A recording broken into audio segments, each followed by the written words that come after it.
ये आकाशवाणी है। प्रस्तुत है हमारा विशेष कार्यक्रम संदेश टू सोल्जर्स।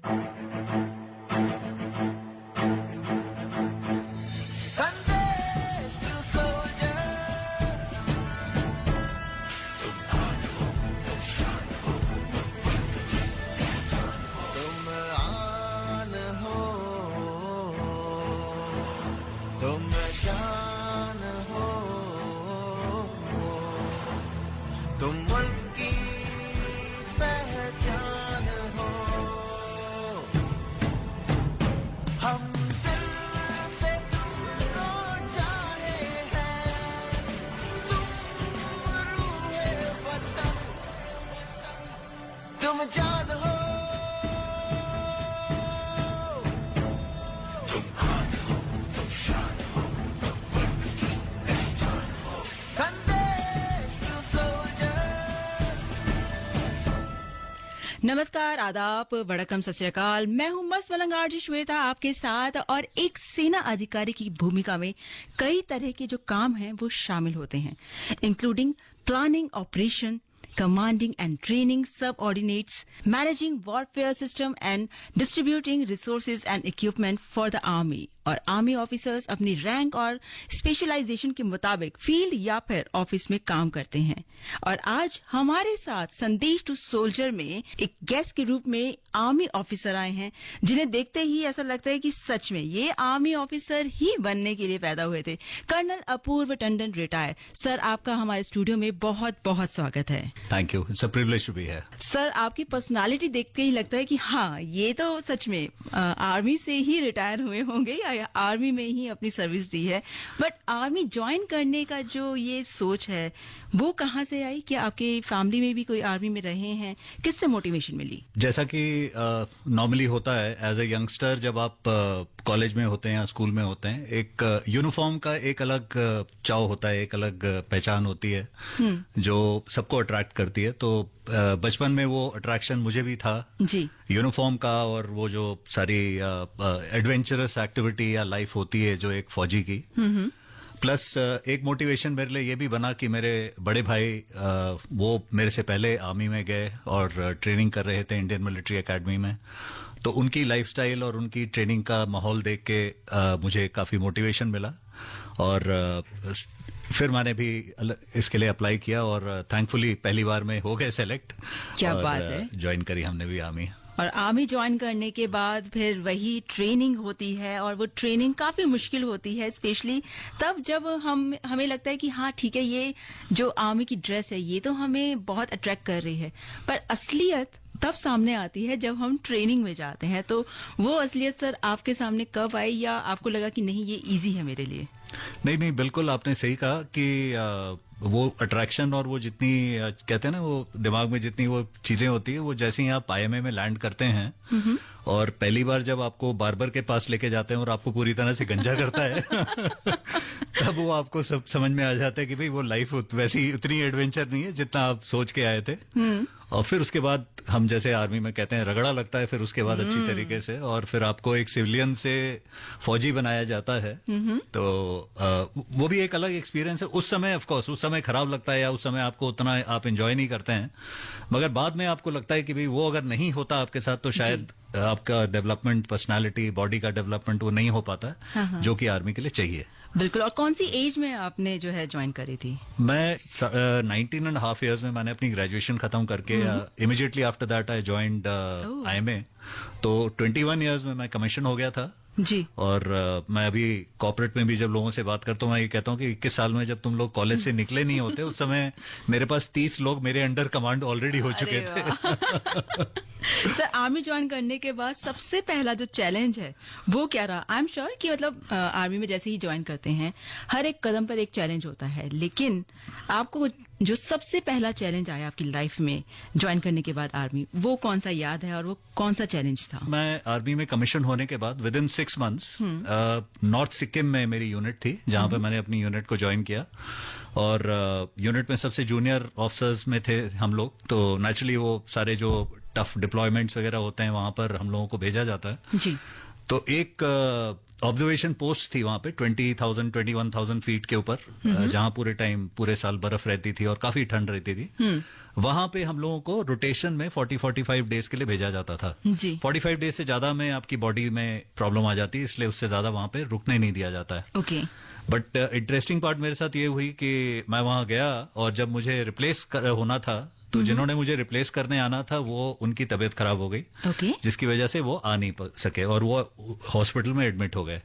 और उनके बाद जिन्होंने आना था वो ऑलरेडी छुट्टी जा चुके थे, क्योंकि अच्छा। उनको पता था कि मुझे 40-45 दिन के बाद ऊपर जाना है। जी।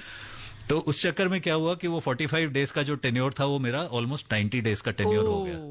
मगर सबसे बड़ा उसका एडवांटेज ये रहा, जो फायदा मुझे उस चीज का ये मिला कि मुझे अपनी बॉडी के ऊपर एक बहुत बड़ा कॉन्फिडेंस आया कि वो एक ऐसी चीज आपने करी अचीव जो नॉर्मली सभी नहीं करते हैं या नहीं कर पाते हैं। तो that was a huge adventure. I mean that was the first sense of adventure जो मैं कहूंगा आर्मी में ज्वाइन करने के बाद मुझे मिला। और एरिया इस तरह के पहाड़ों में, इलाकों में जहां आप जाते हैं और देखते हैं, बहुत मजा आता है। It's a huge adventure and बहुत मजा आता है इन सब जगहों। बिल्कुल सर, और आई एम श्योर कि आज के संदेश टू सोल्जर में आपको भी बहुत मजा आएगा, हमारे लिसनर्स को भी बहुत मजा आएगा।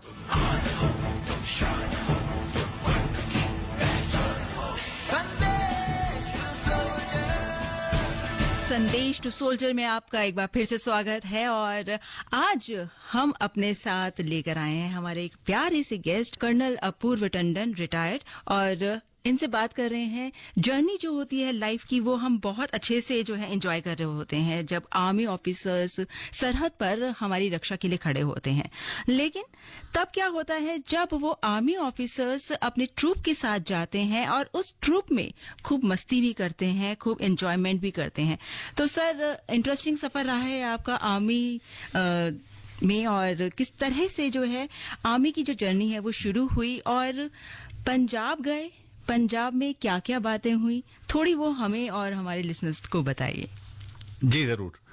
सो हमारी यूनिट सिक्किम के बाद, और ये मेरी रेजिमेंट थी जिसमें मैं कमीशन हुआ था, 37 कुर्ग मीडियम रेजिमेंट। ये एक प्योर साउथ इंडियन रेजिमेंट है और एक बेहतरीन रेजिमेंटों में से एक है इंडियन आर्मी की। तो हमारा नॉर्थ सिक्किम के बाद हमें पोस्टिंग हमारी आई अमृतसर में, जी, जो कि सपोजिटली पीस स्टेशन था, मगर पीस नहीं थी उस समय पंजाब में, जैसा आपको पता है 90s में। तो हम आते ही साथ पूरी रेजिमेंट हमारी काउंटर टेररिस्ट एक्टिविटीज में इन्वॉल्व हो गई, डिप्लॉय हो गए हम अलग अलग जगह। जी। तो पंजाब के दूर दराज इलाकों में, गांव वगैरह में जहां पर हम लोगों को डिप्लॉय किया गया था, जहां पे मेरी बैटरी, मेरी कंपनी डिप्लॉयड थी, तो वहां पे चूंकि हर चीज लोग पंजाबी बोलते हैं, सारी चीजें पंजाबी में, गुरमुखी में लिखी हुई होती हैं, तो हम लोगों ने एक मैंडेट था हमारा कि सारे ट्रूप्स को पंजाबी पढ़ना सिखाया जाए। ओके। तो हमारे साउथ इंडियन ट्रूप्स बेचारे जो साउथ के आए हुए, उनको फिर हमने बैठा के और पंजाबी सिखाई, गुरमुखी सिखाई। जी। और वो इंटेलिजेंट होते हैं बट ट्रूप्स, तो उन्होंने बहुत जल्दी ये पढ़ना भी सीख लिया, और थोड़ा बहुत बोलना, टूटी फूटी पंजाबी बोलनी भी सीख ली उन्होंने। जी। तो वो हम लोग जहां पे डिप्लॉयड थे, वहां पे एक बड़ा इंटरेस्टिंग किस्सा हुआ, मैं आपको बताऊंगा कि एक दिन हम जहां पे हमारा कैंप लगा हुआ था, वहां पे एक गांव का एक जत्था आया संडे को। तो उसमें कुछ लेडीज, बच्चे और ये सारे थे। हम लोगों को लगा पता नहीं क्या, कुछ किसी ने गदर कर दिया, ये कंप्लेंट करने के लिए आए हैं, मगर उनकी शक्ल पे हंसी और खुशी थी। तो हमने कहा, फिर अच्छा लगा कि आए, तो हम लोगों ने उनको रोका गेट पे, पूछा क्यों आए हैं आप लोग। तो उन्होंने, लेडी जो उनमें से एक थोड़ी उनकी लीडर टाइप की थी, उन्होंने बोला कि हम आए हैं असल में आपको ना, हमें किसी ने बताया यहाँ पे कि पंजाबी बोलने वाला मद्रासी है। अच्छा। तो मैंने कहा हाँ है, लड़के बोल लेते हैं। कहते नहीं, हमको ना, हम ये सबको इनको लेके आए, बच्चे मान नहीं रहे थे कि ऐसे भी होते हैं मद्रासी। जी जी। तो आप क्या किसी को बुला के थोड़ी पंजाबी बुलवा देंगे हमारे सामने? तो एक तरह से परफॉर्मेंस उनको चाहिए थी, और फिर हमने भी गांव वालों के साथ अच्छे हमारे रिलेशंस थे, तो फिर हमने एक दो लोगों को बुलाया, वो लंबे चौड़े साउथ इंडियंस, और उनसे टूटी फूटी जो उन्होंने पंजाबी थोड़ी बहुत जो बोलते थे वो बोली उन्होंने। जी जी। और वो तालियां बजाना, उनको इतने खुश हुए। और उसके बाद फिर ना एक चीज फैल गई वहां पर कि ये मद्रासी हैं, पंजाबी बोलने वाले मद्रासी हैं, बड़े अच्छे लोग हैं, और ये वो। और उसके चक्कर में हमारी इतनी अच्छी दोस्ती हुई लोगों से वहां पर, गांव वालों से, जिससे फिर हमें इंटेलिजेंस भी मिली और फिर बिल्कुल, मैं भी यही कहने वाली थी कि आई एम श्योर कि जब आप इतने अच्छे से बातचीत हो जाती है आर्मी पर्सन से, और और जो सिविलियंस है जब एक साथ बात करते हैं, खुल जाते हैं, तो वो आगे जाके काफी हेल्प भी करते बिल्कुल, होंगे। बिल्कुल, बिल्कुल। तो सर ऐसे ही जो आपका ये ऑपरेशन रक्षक रहा, इसको ऑपरेशन रक्षक कहा जाता जी, है, जी। तो ऐसा ही आपका जम्मू में भी रहा। जी, जी। तो उसका क्या उसके पीछे की क्या कहानी है? I would say I was privileged कि काफी सारे ऑपरेशंस देखने को मिले मैंने अपने 24 साल के सफर में आर्मी में। तो पंजाब के बाद कुछ कोर्सेज वगैरह करने के बाद जहां मेरी पोस्टिंग आई वो भी यूनिट जम्मू कश्मीर में थी और वहां पर भी ऑपरक्षक चल रहा था जो जी। एंटी टेररिस्ट ऑपरेशंस थे। तो वहां पर हमारा डिप्लॉयमेंट बॉर्डर पे भी रहा और साथ में जब हम वहां पे थे उसी समय कारगिल वॉर भी शुरू हो गया। जी। तो उसमें क्या होता है कि जब आप JNK में, और मेरे जैसे मेरे साथी जो भी वहां उस समय रहे थे वो सारे इस चीज को मानेंगे कि आपका 2 फ्रंट खुल जाते हैं। आपके आगे दुश्मन का, पाकिस्तान का फ्रंट खुल गया और आपके पीछे जो टेररिस्ट का फ्रंट है वो ऑलरेडी चल रहा है। तो आपका दोनों तरफ से आपके ऊपर दबाव रहता है कि आप आगे लड़ाई कर रहे हैं पाकिस्तान के साथ और पीछे आपके टेररिस्ट हैं जो आपके इलाके में गदर कर रहे हैं और उनको भी आपने लड़ना है। तो वो एक थोड़ा टफ टाइम था हम लोगों के लिए कि दोनों तरफ आपको नजर रखनी है और जी। कब कहाँ पे आपके आईडी लग जाए, कब कहाँ पे आपके पाकिस्तान की इन्फिल्ट्रेशन हो जाए। तो इस तरह की चीजों में काफी बिजी रही यूनिट, बट बहुत बहुत अच्छा काम किया। और एक बहुत बड़ा मैं कहूँगा खुशकिस्मती मेरी थी कि मैंने आर्मी के अंदर 3 बहुत अच्छी यूनिटों में काम किया। पहली यूनिट जैसे मैंने बताया जहां मैं कमीशन हुआ था 37 Coorg medium regiment, pure south Indian थी। और ये रेजिमेंट जहां मैं जम्मू कश्मीर में था ये एक प्योर सरदार यूनिट थी। अच्छा। तो एक प्योर साउथ इंडियन यूनिट से एक प्योर सरदार यूनिट में आया मैं। फिर उनके तौर तरीके, लैंग्वेज, कस्टम्स, ट्रेडिशन सारे वो सीखे हमने। और उनके साथ फिर ऑप रक्षक और कारगिल वॉर हमने उनके साथ लड़ा।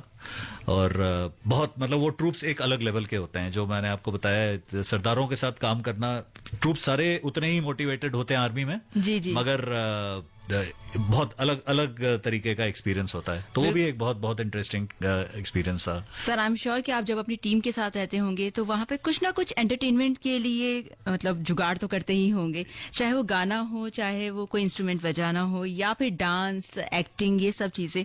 तो मैं आपसे भी जानना चाहूंगी क्योंकि आप बहुत अच्छा गाते हैं, ये मुझे पता चला है। तो थोड़ा सा मैं चाहूंगी कि आप यहाँ पर हमारे लिए गाएं जो भी आपको गाना अभी फिलहाल याद आ रहा हो। जी जी।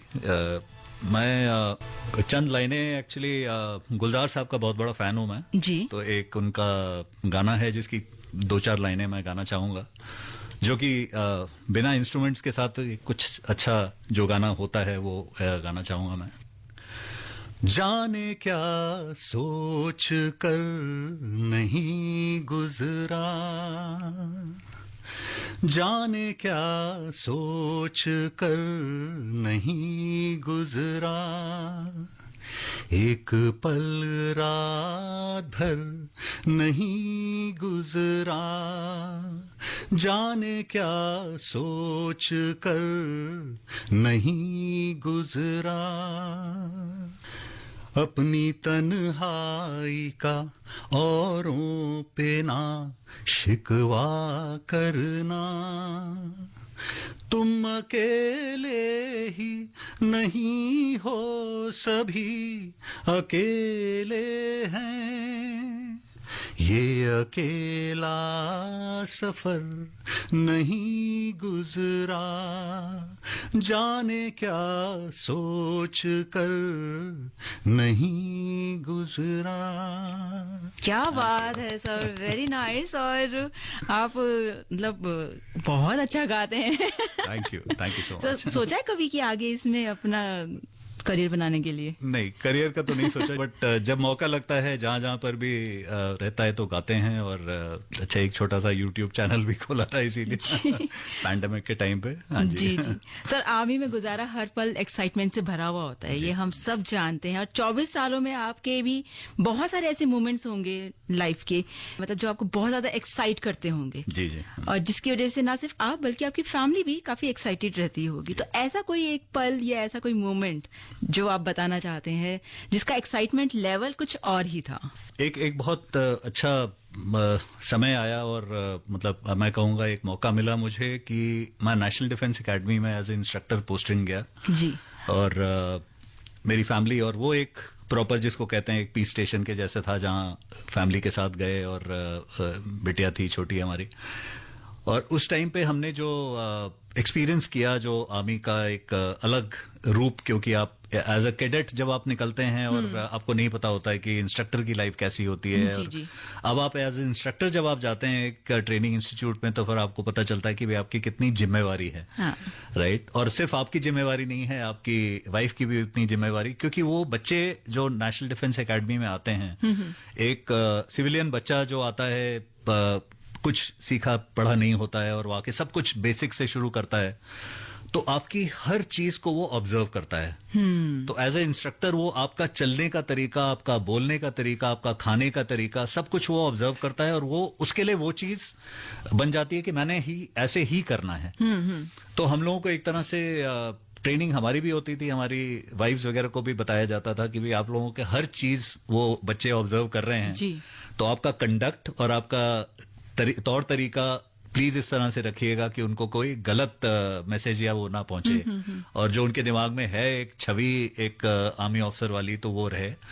तो उसमें ये रहता था कि कैडेट्स के साथ इंटरेक्ट करना, और वो मेरी वाइफ भी मुझे बताती थी कि बहुत अच्छा लगता था जब ये बच्चे आके इंटरेक्ट करते थे इनसे और अलग अलग तरीके के सवाल करते थे कि मैम कैसे होता है, हमारे वहां पर तो पता नहीं लड़कियों को आर्मी वालों से शादी करेंगी कि नहीं लड़कियां। तो वो ना मतलब इस तरह के बड़े इंटरेस्टिंग टाइम सवाल होते थे उनके साथ, जो हम लोग टाइम स्पेंड करते थे, और एक्सरसाइज में जब जाते थे उनको सिखाते थे क्या करना है क्या नहीं करना तो है। कभी ऐसा याद आया कि अरे एक टाइम ऐसा था जब मैं ट्रेनिंग ले रहा था और आज एक टाइम है कि मैं ट्रेनिंग दे रहा हूँ। बिल्कुल बिल्कुल, वो आप कभी भी नहीं भूलते हैं तो एक्चुअली। याद आई थी कुछ गलतियां अपनी कि मैंने ये गलतियां करी थी, लेकिन बहुत सारी मैं बता नहीं सकता। सबसे इम्पोर्टेंट चीज वहां पे ना आप ये रियलाइज करते हैं कि जब आप ट्रेनी होते हैं तो आपके लिए इंस्ट्रक्टर जो होते हैं वो एक तरह से आपके लिए ना नरभक्षक टाइप लगते हैं आपको, अच्छा। क्योंकि ट्रेनिंग इतनी सख्त होती है और आपको इतनी पनिशमेंट्स मिलती हैं कोई गलत काम करने के, तो आपके लिए इंस्ट्रक्टर ना एक तरह से बिल्कुल आपको लगता है ये रावण आ गया। तो अलग अलग तरीके के ना नाम दिए जाते हैं इंस्ट्रक्टर्स को, तो उनके आपका कोई निकनेम था? हाँ, तो वो मैंने जब एनडीए में मैं था और एक आध साल के बाद मैंने अपने कैडेट से पूछा भी मेरा भी कुछ ना कुछ नाम तो आप लोगों ने रखा होगा। जी। तो पहले तो कोई बताए ना मुझे, फिर उसके बाद बहुत उनको थोड़ा सा प्रेस करने के बाद एक लड़के ने बड़ा डरते डरते बताया कि सर मतलब अगर कुछ पनिशमेंट नहीं मिले तो मैं बताऊं। तो मैंने कहा नहीं बताओ, कुछ नहीं होगा, कोई पनिशमेंट नहीं मिलेगी। तो मेरा उन्होंने नाम रखा था साउथ इंडियन पिक्चरों का विलेन। अरे बाप रे। क्योंकि मे बी मूछों की वजह से या जो भी आपका वो, तो उनको वो था कि यार ये साउथ इंडियन पिक्चरों वाला विलेन आ गया, अभी ये बहुत तो हम भी करते थे जब हम ट्रेनिंग कर रहे थे, तो हमने भी अलग अलग नाम रख रखे थे इंस्ट्रक्टर्स को। जी सर, बहुत सारी जो है आपको पता भी होगा कि हाँ ये अब ट्रेनिंग कर रहे हैं तो ये कहाँ से निकल सकते हैं, कहाँ से बचने का इन्होंने बिल्कुल, तरीका सोचा बिल्कुल, होगा, वो सब आपको पता होगा। एब्सोल्युटली।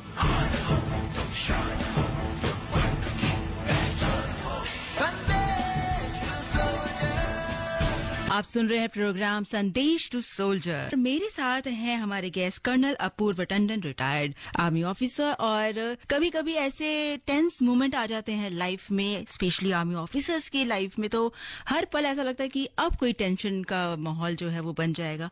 लेकिन हम सब जानते हैं करगिल वॉर के बारे में, और सर आप उसके एक हिस्सा रहे हैं, तो उस वक्त आपने क्या किया उधर, और किस तरह का आपका माइंड सेट रहता था, और कैसा वो टेंशन भरा माहौल होता था जिसमें आप अपने जो दोस्त हैं उनके साथ थोड़ा सा ये कह सकते हैं कि अगर उस टेंशन को दूर करना होता था तो क्या क्या आप तरीके अपनाते थे?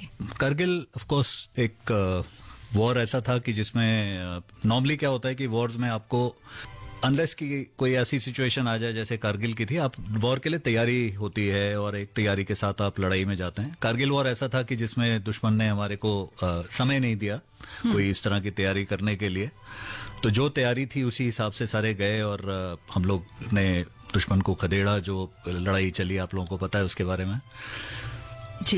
एक इंटरेस्टिंग चीज मैं बताना चाहूंगा उसमें कारगिल के दौरान कि हम जहां पर डिप्लॉयड थे, पहाड़ों में जनरली क्या होता है कि अगर आप ज्यादा ऊंचाई पर हैं और दुश्मन नीचे थोड़ी आपसे कम ऊंचाई पर है, तो आप हमेशा उसको डोमिनेट करते हैं। बिल्कुल। तो आप उसको गोलाबारी डालना या जो भी है वो आप उसके ऊपर ज्यादा अच्छी तरीके से कर सकते हैं अगर आप ज्यादा ऊंचाई पर हैं। जहां पर हम थे वहां पर अनफॉर्चुनेटली दुश्मन हमसे ज्यादा ऊंचाई पे था, तो हम वहां पे डोमिनेट हो रहे थे दुश्मन से।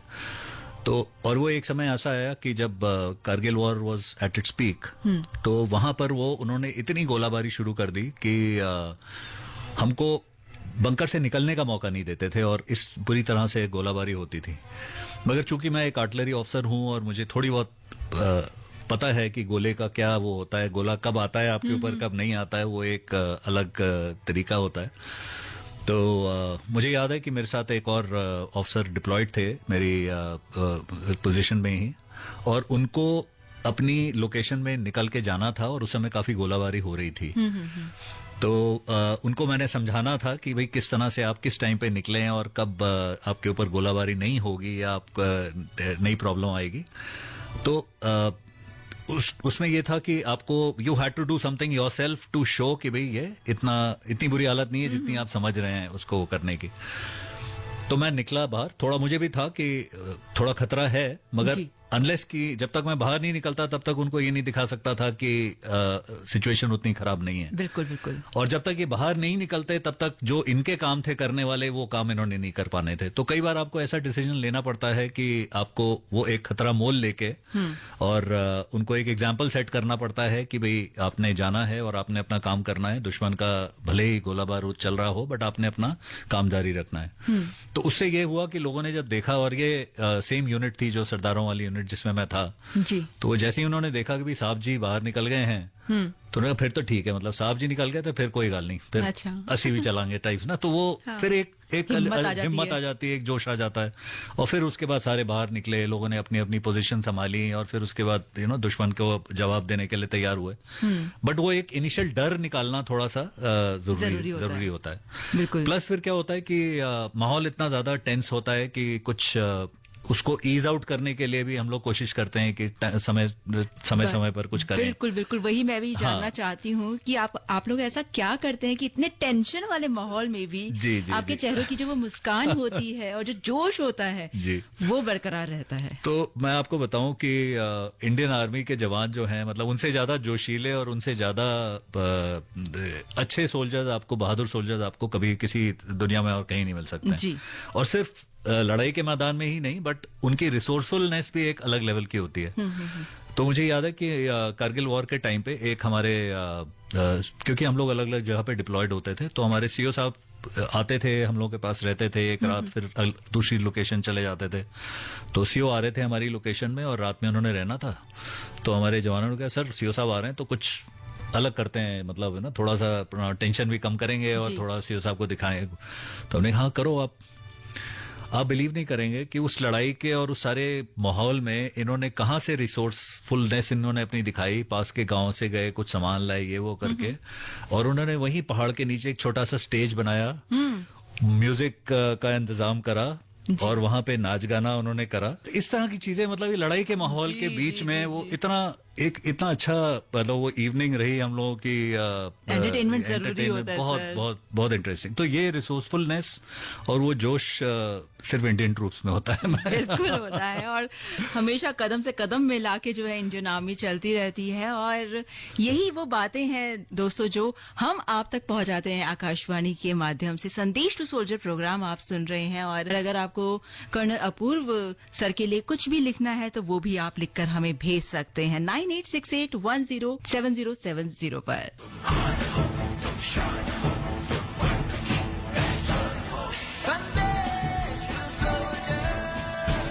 भारतीय सेना दुनिया की सबसे बेहतरीन सेनाओं में से एक है, और राष्ट्रीय सुरक्षा और राष्ट्रीय एकता को हमेशा बनाए रखना इंडियन आर्मी का मेन फोकस होता है। न सिर्फ बाहरी आक्रमणों से बल्कि जो आंतरिक खतरे होते हैं उनसे भी डटकर लड़ती है हमारी इंडियन आर्मी, ताकि हमारे देश में शांति और सुरक्षा बनी रहे और हम चैन की नींद सो सकें।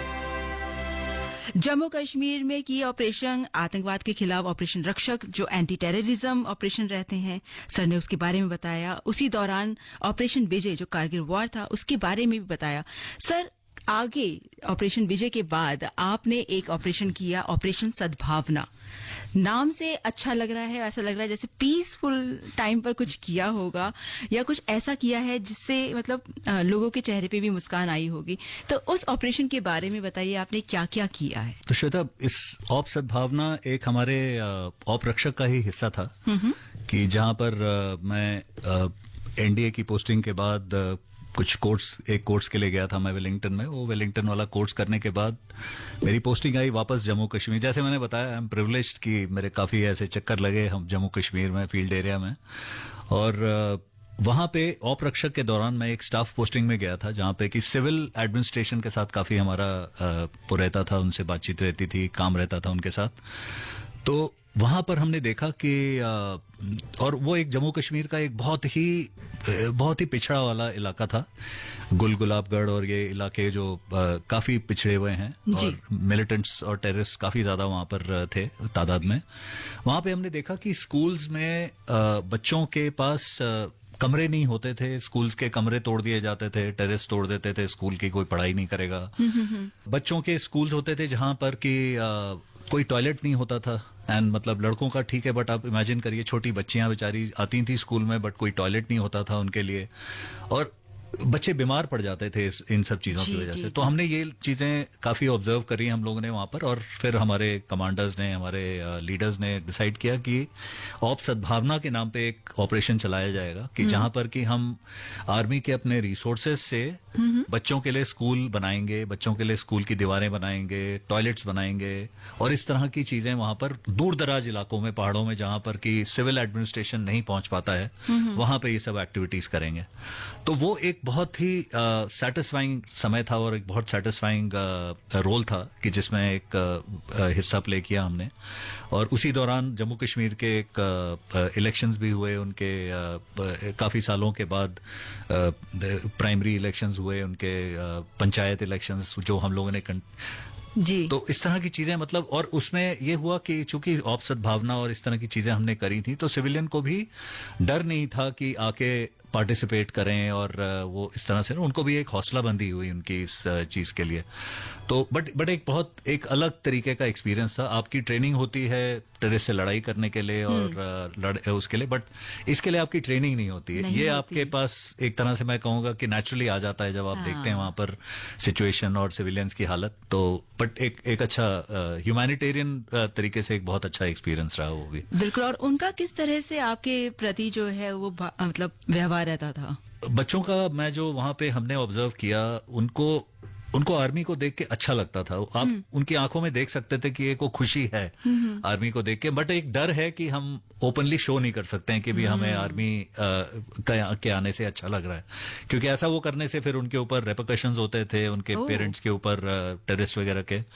तो बच्चे मतलब बहुत डरते सहमते आपको देखेंगे, हल्के से हाथ हिलाएंगे या हल्की सी स्माइल दे देंगे। हमारे लिए वही बहुत होता था। वो हम समझ जाते थे कि भी बच्चों की सोच सही है और उनकी सोच को खराब किया जा रहा है, मगर अभी तक वो उतनी खराब नहीं हुई है जितनी कि लोग सोचते हैं। बच्चे मन के सच्चे वही प्योर सोल्स होते हैं जो कहते हैं जिनको। और hopefully over a period of time I am sure चीजें संभली हैं, सुधरी हैं। तो वो बच्चे भी अब जो बड़े हो गए होंगे, अब ये काफी साल पहले की बात है, तो उन्होंने भी मेन स्ट्रीम में अच्छी लाइन में आ गए होंगे, ये मेरी उम्मीद है। जी बिल्कुल सर। उम्मीद ही जो होती है वो जिंदगी में हमेशा काम आती है। और हम सब जानते हैं कि आर्मीज में बहुत सीक्रेट ऑपरेशंस भी होते हैं। हम उनके नाम नहीं जानना चाहेंगे बिल्कुल भी, लेकिन क्या आपके लाइफ में भी कभी ऐसा कोई सीक्रेट ऑपरेशन रहा है जिसकी वजह से आपको भी नहीं पता हो, आपके घर वालों को भी ना पता हो उस सीक्रेट ऑपरेशन के बारे में? तो वो बस आप उसका एक्सपीरियंस जरूर बताइए। मैं आपको ऑप पराक्रम का एक किस्सा बताता हूँ। तो वहां पे मैं अपनी रेजिमेंट के साथ, अपनी यूनिट के साथ राजस्थान में पोस्टेड था, और as part of the operation हमको एक जो स्ट्रेटजी बनती है या जो प्लान बनता है, उस प्लान के हिसाब से लड़ाई छिड़ने के बाद कुछ एक स्पेशल ऑपरेशंस करने के लिए कुछ लोगों को दुश्मन के इलाकों में जाना था।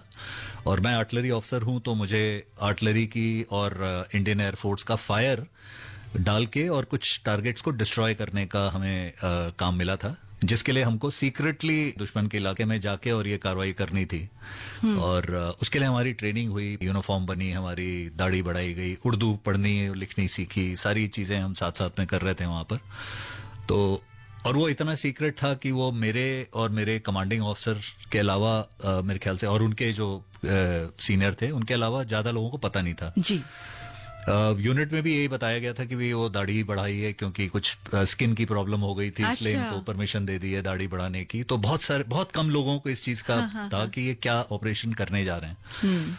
और घर में तो कोई मतलब ही नहीं है कि किसी को पता लगे इस तरह की चीज। और ये तो जब पराक्रम खत्म हुआ और जब हम लोग वापस आए और यूनिट में बैठ के ऐसे मस्ती मजाक कर रहे थे, तब हमारे कमांडिंग ऑफिसर ने बताया कि भाई आप लोगों को पता है इसने दाढ़ी क्यों बढ़ाई हुई थी। जी। तो एक दो लोगों ने, जिनको नहीं पता था, उन्होंने नहीं सर हमने तो बोला कुछ प्रॉब्लम है, ये है वो है। फिर उन्होंने बताया कि किस लिए दाढ़ी बढ़ाई थी। जी। और घर वालों को कैसे पता चला? तब मेरी वाइफ को भी काफी शौक लगा। उन्होंने कहा अच्छा ये इतना तो मतलब उनको ये ऑफ कोर्स उनको पता है कि भी फौज है तो किसी भी तरह का डिप्लॉयमेंट, किसी भी तरह का रोल या काम मिलेगा, मगर ऐसा काम जिसके बारे में उनको पता ही नहीं था कि ऐसा होगा। और ऐसे रोल्स में, ऐसे कामों में ऐसा होता है कि आपको जाने तक का प्लान बनाया जाता है कि भाई आप जाएंगे दुश्मन के इलाके में, ये करेंगे, वापस कैसे आएंगे वो हम बाद में सोचेंगे। बिल्कुल। जी, ये सारी चीजें होती हैं सर। मतलब इतनी सारी आपने बातें बताई, इतने सारे ऑपरेशंस के बारे में बताया आपने, ऐसा लग रहा है जैसे कि मैं खुद ही आपके जीवन की ना एक फिल्म ना सामने चलते हुए देख रही हूँ और बहुत अच्छा लग रहा है। हमारे लिसनर्स को मैं ये भी बताना चाहूंगी कि सर ने एक बुक लिखी है और उस बुक में उन्होंने अपने इस जीवन के बारे में लिखा है।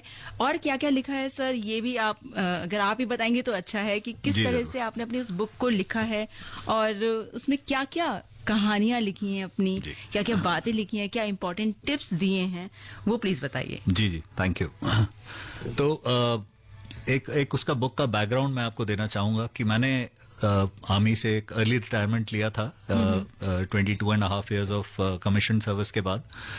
और वो डिसीजन कुछ पर्सनल डिसीजन था मेरा कि एक बहुत इंपॉर्टेंट रीजन ये था, आप लोगों को पता है कि हमारे फौज में जो बच्चे होते हैं हमारे, वो बेचारे हर साल इधर उधर अलग अलग स्कूलों में और अलग अलग जगहों पे उनको हमारे साथ घूमना पड़ता है। बिल्कुल। तो मेरी बिटिया उस समय क्लास 10th में थी जब मैंने ये डिसीजन लिया था, और वो क्लास 10 तक 11 स्कूल चेंज कर चुकी थी वो। ओह। तो उस बच्चे के लिए कोई स्टेबिलिटी नहीं थी पढ़ाई की, और वो बहुत ब्राइट बच्चा है। और हमें भी थोड़ा सा लगता था कि because of this frequent change वो थोड़ा सा कंसंट्रेशन में और उसमें परफॉर्मेंस में उसकी प्रॉब्लम आ रही है। प्लस दूसरी चीज ये थी कि मैंने यूनिट कमांड कर ली थी और मुझे पता था कि इसके बाद का सफर जो फौज का है वो उसमें जवानों के साथ जो इंटरेक्शन है वो कम होता जाएगा धीरे धीरे। अब इतना कम हो जाएगा, आप जब सीनियर बनते जाते हैं तो जवानों के साथ वाला इंटरेक्शन आपका बिल्कुल एक तरह से बहुत कम रह जाता है। तो वो एक्साइटमेंट जो जिसके लिए आर्मी ज्वाइन करी थी मैंने, वो एक्साइटिंग वाला फेज मेरा हो चुका था कि मैंने यूनिट कमांड कर ली थी, सब कुछ हो गया था। तब मैंने कहा कि मुझे एक अगला सफर आगे का भी देखना चाहिए कि बाहर की लाइफ कैसी होती है, क्या है। You have one life, you should live it to the fullest. तो उस मंत्रा के साथ फिर मैंने डिसाइड किया, मैंने I left the army and I took early retirement और मैं कॉर्पोरेट में आया।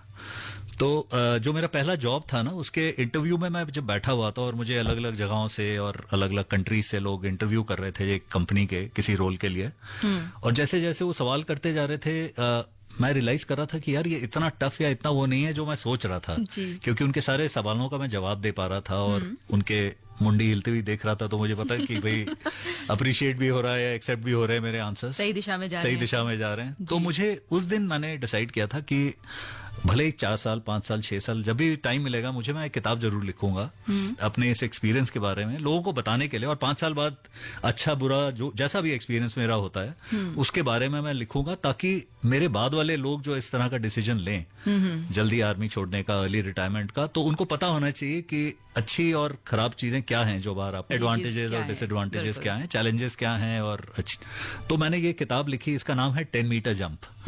तो द 10 मीटर जंप आपने देखा हो, स्विमिंग पूल का सबसे ऊंचा वाला जो जहां से जंप करते हैं स्विमर्स, तो सबसे टफ कहते हैं डाइविंग बोर्ड होता है या जंपिंग बोर्ड होता है। तो वहां से कूदना भी एक बहुत बड़ी चैलेंज होता है, एक साइकोलॉजिकल चैलेंज होता है वहां से। हिम्मत चाहिए। हिम्मत चाहिए। तो बेसिकली वो रीजन था, मैंने किताब का नाम 10 मीटर जंप रखा। और इसमें मैंने यही लिखा है कि आप किस तरह से जब बाहर निकलते हैं तो सबसे इंपॉर्टेंट चीज जो आप लेके निकलते हैं वो एक आपकी वैल्यूज हैं। और वो वैल्यूज आपने कैसे बरकरार रखनी है अपने सिविल के सफर में या बाहर के सफर में, और वो हर स्टेज पे, हर कदम पे आपको वो वैल्यूज जो हैं वो आपको आगे लेके जाएंगी। जी। तो आपने ये नहीं है कि आप बाहर आ गए तो आप सडनली सिविलियन बन जाएं, आप लंबे लंबे बाल कर लें, आप उनके जैसे बिहेव करने लग डिसिप्लिन तो जाएं। जाता ही नहीं आर्मी मैन का कभी भी। और वही चीज लोग देखना भी चाहते हैं, वो एक्सपेक्ट भी करते हैं लोग कि भी आप बाहर आके उस डिसिप्लिन के साथ उनको सिखाएं और उनका भी वैसे ही उनकी भी ग्रोथ करें। तो ये चीज मैंने जो सीखी वही मैंने प्रैक्टिस करी बाहर आके। तो whatever I have been able to do, it's only because of whatever I have learned in the army. जी। So that is what my book is also all about. क्या बात है sir, 24 साल army में आपने अपनी service दी है। क्या कभी भी मतलब आपको होम सिक फील हुआ है?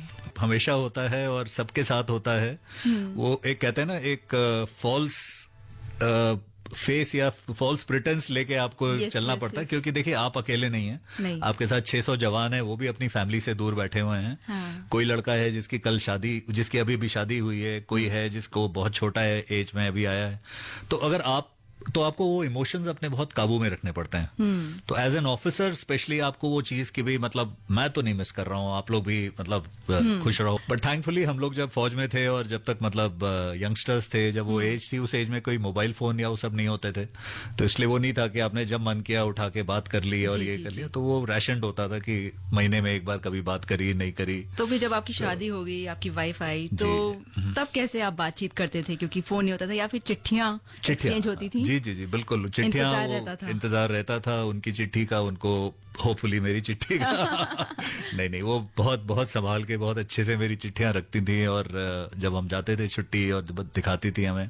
सर ये आपने बताया, और ऐसे में जो है ना, जवान आकाशवाणी को भी जरूर सुनते हैं रेडियो के माध्यम से, जो है हम भी बहुत ज्यादा खुश होते हैं कि आर्मी ऑफिसर्स या जितने भी डिफेंस के लोग हैं उनको हम भी कुछ सर्व कर पाते हैं, चाहे गानों के जरिए ही, उनके फरमाइश के गानों को प्ले करके। ऐसा मोमेंट आपकी लाइफ में भी जरूर आया होगा जब आप ऑफिसर रहे होंगे, रेडियो जरूर चलता होगा और गाने सुनते होंगे, उस तरह से अपना एंटरटेनमेंट भी करते होंगे। जी, तो अगर वो कुछ मोमेंट याद आ रहे हैं तो मैं आपको बताऊं, एक फोर्सेज रिक्वेस्ट करके एक प्रोग्राम होता था, आई डोंट नो अभी होता है कि बिल्कुल, नहीं। बिल्कुल अभी होता है। तो वो हम जब कैडेट्स थे IMA में, और उसके अलावा भी जब हम यंगस्टर्स थे, यंग ऑफिसर्स थे, तो फोर्सेज रिक्वेस्ट एक बहुत फेवरेट प्रोग्राम होता था हमारा। तो उसमें जरूर हम एक बार, और उसमें बड़े अच्छे इंग्लिश के गाने, वेस्टर्न म्यूजिक उसमें प्ले किया जाता था। और जो आरजेज होती थी आपके जैसे उस समय के जो आरजेज वगैरह, हमें उनके सबके नाम पता होते थे। ठीक है, गूगल नहीं होता था तो उनके बारे में और कोई नॉलेज नहीं होती थी। बट नाम जरूर पता होता था कि ये है और फोर्सेज रिक्वेस्ट की आरजे हैं। और गाने हमारे, कभी कभी हम लोग का नाम भी आ जाता था कि रिक्वेस्टेड बाय कैडेट अपूर्व टंडन, या इस तरह से कभी नाम आ गया। तो वो भी एक बहुत बड़ा इंटरेस्टिंग मोमेंट होता था। बट जैसा आपने बोला ये एक आप लोगों का बहुत अच्छा काम कर रहे हैं आप लोग, क्योंकि सोल्जर जो बेचारा एक लोनली पोस्ट में बैठा हुआ है जम्मू कश्मीर में या कहीं पे, उसका only source of entertainment is radio. Yes. और वो रेडियो में जब वो गाने सुनता है और जब आप लोगों की बातें सुनता है, आप लोगों की आवाज सुनता है, बिलीव यू मी, उसको इतना अच्छा लगता है।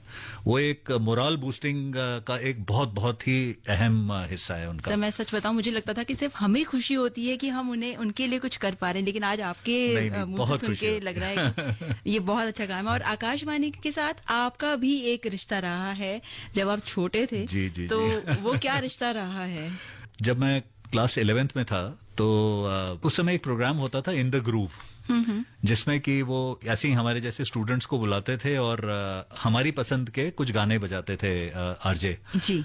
तो पहले मेरी सिस्टर ने पार्टिसिपेट किया उसमें, मेरे ब्रदर ने किया, फिर उसके बाद मैं भी क्लास 11th में था when I came and did this program. तो पहली बार आकाशवाणी में, पहली बार स्टूडियो के अंदर बैठ के और एंटर किया, और बहुत ही अमेजिंग एक्सपीरियंस था, बहुत ही अलग एक्सपीरियंस था। और उससे मोटिवेट होके फिर जब मैं कॉलेज में था तो आपका एक और प्रोग्राम आता था, एक इन द ग्रूव था, जिसमें ये करते थे हम लोग, एक रोविंग माइक्रोफोन होता था। इसमें हमारे जैसे स्टूडेंट्स ही होते थे जिनको कि टेप रिकॉर्डर दिया जाता था ऑल इंडिया रेडियो की तरफ से, एक छोटा सा आइडेंटिटी कार्ड मिलता था। ओके। और हम लोगों का काम होता था कि हम जाके शहर में जो भी प्रोग्राम्स हो रहे होते थे, कल्चरल प्रोग्राम्स और इस तरह के, जी। उनको कवर करते थे हाँ। As representatives of All India Radio. क्या बात है। तो बड़ा मजा आता था। वो आप सेकेंड ईयर कॉलेज में आप जाके बोलते मैं ऑल इंडिया रेडियो से आया हूँ। आपको फ्रंट सीट मिलती थी, आप बैठ के रिकॉर्डिंग करते थे, लोगों का इंटरव्यू करते थे, और फिर आके बैठ के आपको पूरी एडिटिंग सिखाई जाती थी कि कैसे वो पूरा एडिट करेंगे, आप कैसे उसको एक 20 मिनट का प्रोग्राम बनाएंगे और फिर उसको प्रेजेंट करेंगे। क्या बात है सर, मतलब जिंदगी में आपने आकाशवाणी में आके एक तो बहुत खुशी महसूस करी और दूसरी आर्मी ज्वाइन। जी जी। और वो इतना अच्छा कॉन्सेप्ट था कि एज अ स्टूडेंट वो पूरा बैठ के समझना, आपका एडिटिंग सॉफ्टवेयर तो नहीं होता था, वो दूसरी स्पूल्स वाली मशीन होती थी, वो पूरा समझना, सीखना और फिर खुद बैठ के उसको पूरा प्रेजेंट करना। बिल्कुल। तो एक अमेजिंग एक्सपीरियंस है। सर क्या बात है, आपकी लाइफ के एक्सपीरियंसेस आपने हमारे साथ इतने सारे शेयर करे हैं, मुझे बहुत खुशी हुई है। इतने सारे ऑपरेशंस के बारे में बताया, ऑपरेशन विजय, ऑपरेशन पराक्रम, ऑपरेशन सद्भावना, ये सारे आपने हमें बताए, तो उसके लिए बहुत बहुत धन्यवाद। और जाते जाते बस मैं यही जानना चाहूंगी कि जो आर्मी में ज्वाइन होना चाहते हैं उनके लिए क्या संदेश देना चाहेंगे, और जो रिटायर हो चुके हैं उनके लिए क्या आप कहना चाहेंगे? देखिए, आर्मी में ज्वाइन करने वालों के लिए मैं बस ये बोलना चाहूंगा कि एक तो हौसला रखना है आपने, और फिजिकली फिट रहना है, मेंटली फिट रहना है, और पूरी तैयारी के साथ करना है। जो भी, चाहे वो रिटन एग्जाम है, चाहे वो आपका एसएसबी है, जी। उसकी ट्रेनिंग लेनी है, तैयारी करनी है उसकी, and it is not that difficult if you have the right aptitude for it, right. सबसे इम्पोर्टेंट चीज मैं ये बोलना चाहता हूँ, एंड आपके थ्रू मैं जवानों को और जेसीओस को भी बोलना चाहता हूँ जो आर्मी से बहुत यंग एज में बाहर आ जाते हैं, जी। क्योंकि कंपलसरी रिटायरमेंट होता है आर्मी में, तो अपने आप को सक्षम बनाएं, ट्रेनिंग्स करें जब आप आर्मी में हैं, कंप्यूटर सीखें, इस तरह की चीजें सीख के बाहर आएं, तो आपका एम्प्लॉयमेंट उतना ही ज्यादा आपके लिए आसान हो जाएगा। जी। तो इस तरह की चीजें जरूर करें। यूनिट वगैरह में अपॉर्चुनिटीज होती हैं इन सब चीजों की, वो जरूर करें। ऑफिसर्स के लिए मैं बोलना चाहूंगा जो मेरे जैसे जो अर्ली रिटायरमेंट लेना चाहते हैं, वो अपने आप को मेंटली प्रिपेयर करें, बाकी अपने आप हो जाता है। अगर आप मेंटली प्रिपेयर्ड हैं और अगर आप रेडी हैं जो सिचुएशन को झेलने के लिए, तो वो फिर it is not that difficult. But अगर आपने मन नहीं बनाया है और आधे मन के साथ बाहर आ गए, तो then you will be the most miserable person. Sir, अपनी फैमिली को किस तरह से थैंक यू बोलेंगे? क्योंकि हम तो थैंक यू बोलेंगे ही, आपकी वाइफ को भी, आपकी बेटी को भी, आपके पूरे परिवार को, कि उन्होंने अपने जिगर के टुकड़े को जो है वो आर्मी ऑफिसर के रूप में बनाया है, सरहद पर भेजा है, इतने सारे ऑपरेशंस आपने करे हैं। आप कैसे थैंक यू कहेंगे उन्हें? देखिए, मैं सबसे पहले जैसे मैंने आपको बताया, मेरे बड़े भाई भी आर्मी में थे, तो सबसे पहला थैंक यू मेरी मदर को, क्योंकि उन्होंने अपने दोनों बेटों को आर्मी में भेजा, वो जिगरा रखा, वो रखा। और दूसरी एक सबसे इंपॉर्टेंट चीज मैं आपको बताऊंगा कि आर्मी में सबसे इंपॉर्टेंट रोल होता है एक आर्मी वाइफ का। यस। उनकी, मैं कहूंगा वो हमसे ज्यादा बहादुर होते हैं, क्योंकि वो पूरा परिवार संभालते हैं आपके पीछे से। वो आपको वो मोटिवेशन देते हैं जिसकी वजह से आप सरहद पे जाकर लड़ाई कर पाते हैं और उस तरह के एटीट्यूड के साथ वहां रह पाते हैं। अगर वो उतना जिगरा या वो इतनी ब्रेव ना हो आर्मी ऑफिसर्स वाइफ्स, या आर्मी वाइफ्स, ऑफिसर्स नहीं बोलूंगा मैं, सभी आर्मी वालों की जितनी लेडीज होती हैं, वाइफ्स होती हैं, उनको बहुत बड़ा सलाम मेरा, क्योंकि उनकी वजह से हम चैन से अपना काम कर सकते हैं और मोटिवेटेड रह सकते हैं। यानी जब मतलब आपको मोटिवेशन चाहिए होता है, वो मोटिवेट करते हैं, वो अपने आप को ऐसा मजबूत दिखाती हैं, चाहे अंदर से ही कितना कमजोर हो, लेकिन बहुत मजबूत होती है। Thank you so much colonel अपूर्व टंडन, आप हमारे स्टूडियो में आए, अपने लाइफ के इतने सारे एक्सपीरियंस के बारे में बताया, बहुत बहुत धन्यवाद। आई होप आपको अच्छा लगा होगा। इट वॉज अ प्लेजर, बहुत बहुत अच्छा लगा आपसे बातें कर बहुत मजा आया। Thank you so much. तो दोस्तों, ये था आज का संदेश टू सोल्जर प्रोग्राम। उम्मीद करती हूँ कि आपको बहुत पसंद आया होगा। इस कार्यक्रम की प्रस्तुतकर्ता थी प्रभा कुमार। संदेश टू सोल्जर, तुम आन हो, तुम शान हो, हम दिल से तुमको चाहे हैं, तुम रूहे वतन, तुम जान हो। संदेश